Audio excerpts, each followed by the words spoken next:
आदमी को इतना मजबूर कर दिया जाए ना, उसे अंजाम की परवाह ना रहे। ऐसे ही मामूली लोग आगे चल के बाहुबली बनते हैं। ये जो डायलॉग आपने सुना वो 2022 में OTT पर रिलीज हुई मूवी खुदा हाफिज चैप्टर 2 का है। स्वरूपगंज के RSS के प्रकल्प विद्या भारती द्वारा संचालित आदर्श विद्या मंदिर स्कूल की भूमि के विवाद में सांसद द्वारा भू माफिया कहने से आहत पटाना गांव में RSS की शाखा में मुख्य शिक्षक होने और ITC कैंप अटेंड करने का दावा करने वाले छगनलाल खंडेलवाल का कहना है कि वो लोग भू माफिया नहीं हैं, साधारण व्यापारी हैं, लेकिन किसी का जुल्म कब तक बर्दाश्त करें वो लोग।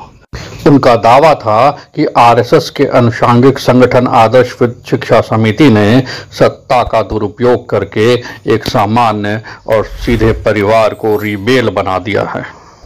लेकिन एक ही उनका लक्ष्य है कि कैसे भी करके भू माफिया को ये जमीन जाए।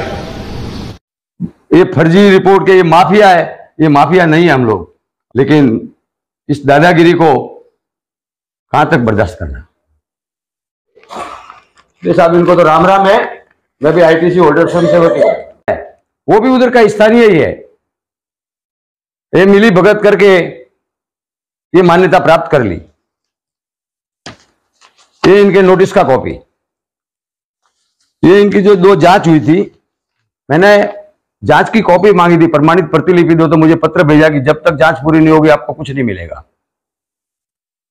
तब मैंने निवेदन किया और निवेदन करके मैंने कहा मुझे हर एक चीज चाहिए, आप नहीं दोगे तो मैं जाऊंगा निर्देशालय, जाऊंगा उधर जाऊंगा उधर जाऊंगा, फिर आप बोलना मत मेरे को। फिर मेरे को ये नोटिस दिया, तब से एक एक कॉपी देनी चालू की। और उस समय अब गलती से दो के जानबूझ के दो, मुझे इनकी दोनों जांचें मिल गई। उसमें स्वरूपगंज में क्या लिखा है आप साहब, आप पढ़ेंगे तो जरा अच्छा रहेगा, नीचे वाला पैराग्राफ में।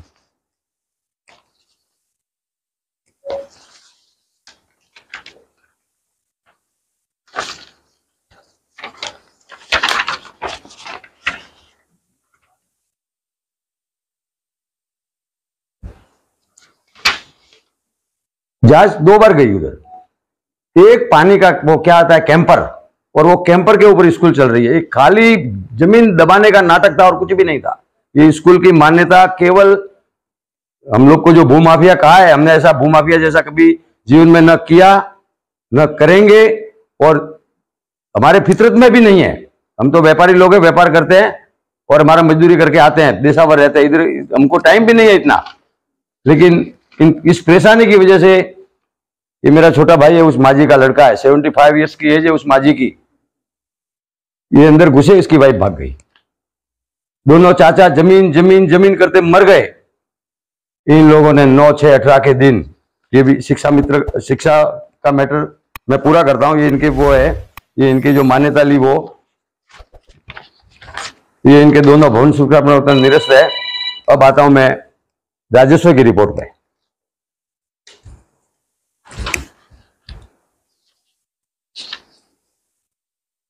इनके पास 1412/1 खसरा नंबर जमीन उपलब्ध थी, और वो भी 2004 में थी, और 2004 में खरीदी है, उसकी ये रजिस्ट्री है। और ये खरीदी थी देवा पुत्र तेजाजी कलवी, ये प्रमाणित प्रतिलिपि है। और इन्होंने इस जमीन को डाढ़ में डाल के रखा था, और कैसे करके इसको कब्जा करें। तो 2004 में भूमि रहते इन्होंने ये भूमि भी आवंटन करवा दी। एक्चुअली ये भूमि सेटलमेंट के टाइम से मेरे दादाजी की पहले खातेदारी थी, 4.25 बीघा जमीन थी। उसमें से कुछ भाग नहर में गया, और नहर में जाने के बाद उसका मुआवजा हमें मिला है, और 2.01 बीघा जमीन शेष बची थी। अब गरीब परिवार था, सब्जी बेचते थे, मेरे पिताजी भी सब्जी बेचते थे, मैं भी सब्जी बेचता था,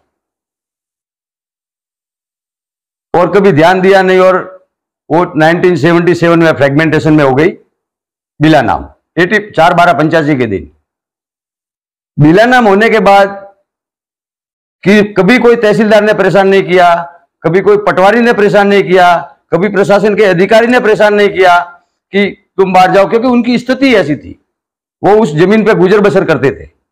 उनकी रोजी रोटी चलती थी, शाम का खाना रोज कमाते थे, रोज खाते थे, उनके पास एक दिन का स्टॉक भी नहीं था। उसके बाद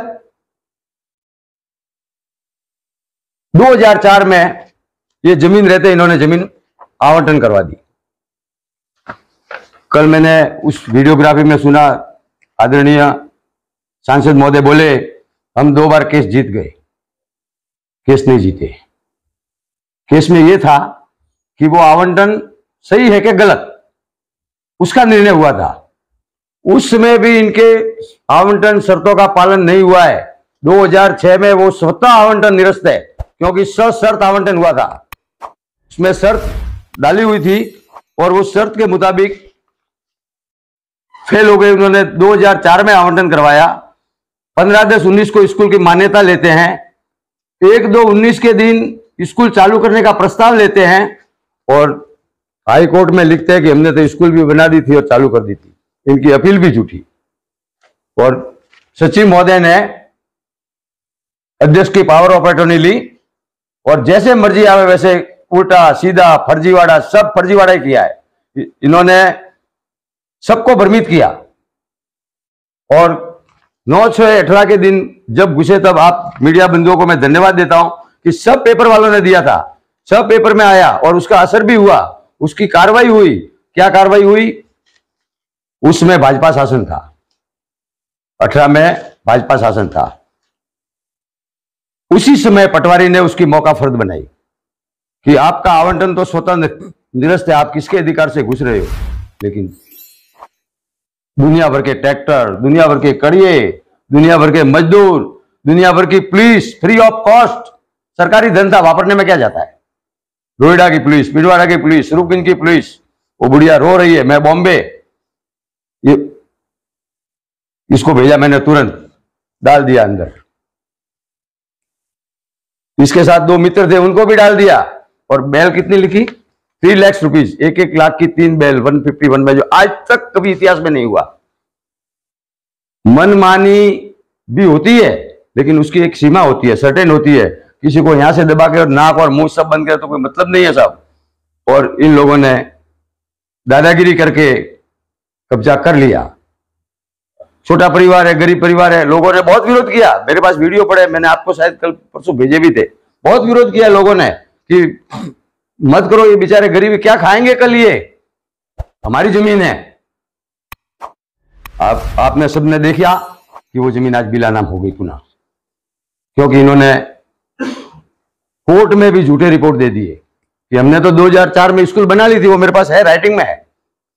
और मैं बिना डॉक्यूमेंट के कोई बात नहीं करता। कभी भी आपको कोई भी कहे कि इस मामले में, आप कभी भी मेरे को फोन कर सकते हैं, मैं आपको पूरा रिपोर्ट दूंगा और सर्टिफाइड कॉपी दूंगा, क्योंकि मैंने न जरूरत थी वो भी मैंने नकलें निकलवा दी है। ये फर्जी रिपोर्ट के ये माफिया है, ये माफिया नहीं है हम लोग तो जीवन में अच्छे काम करते हैं, व्यापारी लोग हैं। और हमको तो इतना पढ़े लिखे भी नहीं है, इतने जानकार भी नहीं है, लेकिन इस दादागिरी को कहां तक बर्दाश्त करना। जेल में डाल दिया। ये तो उस दिन 9/6/2018 के दिन जब घुसे, उसकी मौका फर्द बनाई पटवारी ने। वो पटवारी डर गया, नौकरी छोड़ के भाग गया। आखिर तो वो झूठा तो लिख नहीं सकता, उसको तो मालूम है कि आवंटन तो स्वतः निरस्त है। वो नौकरी छोड़ के भाग गया पटवारी, कोई पुरोहित था, मेरा नाम याद नहीं, अभी 5 साल हो गए। उसके बाद वो रिपोर्ट गई नायब साहब के थ्रू तहसीलदार साहब के पास, और तहसीलदार साहब से गई एसडीएम साहब के पास। एसडीएम साहब ने उनका पूरा चिट्ठा खोल दिया कि ये है, ये सिस्टम है और इन्होंने नियमों का उल्लंघन किया है, इसलिए इनकी आवंटन निरस्त योग्य है। अनुशंसा करके भेज दिया। ये किस काल में? भाजपा काल में। फिर कांग्रेस का नाम क्यों लेते हैं? क्यों मेरा नाम लेते हैं कि मैं भूमाफिया हूं? भूमाफियागिरी किसने की? सामने दिख रहा है, जनता जानती है, मीडिया जानता है।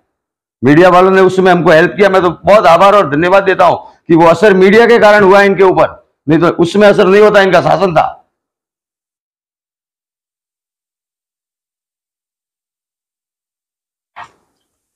ये इनका लेटर 12/2/2016, ये कहता है कि हमने 2004 में स्कूल बनाई थी। ये इनका प्रमाणित लेटर मैंने लाया है कि 12/2/2016 को कब्जा दो। जो आप अपील में तो लिखते हो कि हमने 2004 में स्कूल भी बना दी थी। ये मैटर किधर से आया? आवंटन के नक्शे में, ये आवंटन आदेश है और उसका जो नक्शा है उसमें रीतसर मकान दिखाया हुआ है। क्या किसी के कब्जाशुदा मकान है, आवंटन हो सकता है? उसके 91 की धारा चालू थी, उसके अंदर खेती चालू थी और आवंटन करवा दी कागजों में, और कागजों में आवंटन करके 5/4/2004 को ये कब्जा भी ले लिया, उनको कब्जा दे दिया सिर्फ कागजों में। प्रैक्टिकल तो मीठालाल खंडेलवाल बैठा था उधर, गरीब जरूर था लेकिन ईमानदार था, इसलिए उसके भले देर से रिजल्ट आया लेकिन आएगा। उसके बाद में एसडीएम साहब ने रिपोर्ट बनाई, उसकी भरपूर जांच हुई, भाजपा शासन में ही जांच हुई है। ये जो आरोप लगा रहे हैं वो गलत लगा रहे हैं। मेरे पास पूरे रिकॉर्डेड एविडेंस है, ये मौका फर्द, ये तहसीलदार साहब का नोट, और तहसीलदार साहब की तो 1700 जांच रिपोर्ट है, उसमें से मैं एक फर्स्ट रिपोर्ट ही लेके आया हूं जिसके ऊपर ये निरस्त की कार्रवाई हुई थी। और ये जमीन उस खंडेलवाल के नाम से थी और सेटलमेंट के नाम से, सेटलमेंट के समय से है। आज 70-80 साल से जो जमीन पे अवैध बैठा है कि वैध बैठा है, वो जमीन का मालिक होता है। उसकी इस तरह से फजीती और उसकी गरीबी का फायदा नहीं लिया जाता है। उसका पूरा परिवार बर्बाद हो गया। मेरे दोनों अंकल जमीन, आप स्वरूपगंज वालों को किसी, आपका भी बहुत मित्रता होगी, किसी को भी पूछो, कोई बोलेगा ये किसका है तो कि धर्मा सूंगा का, ये किसका है मीठा सूंगा का। बेचारों का इन लोगों ने बहुत दादागिरी है, भगवान इनको परिणाम बुरा देगा। ये लोगों की, स्वरूपगंज के लोगों की कहना है मैं इतनी बड़ी संस्था से इतना बड़ा पंगा लिया है, क्या मेरे को डर नहीं लगता है? लोगों का मुझे पूरा सपोर्ट है।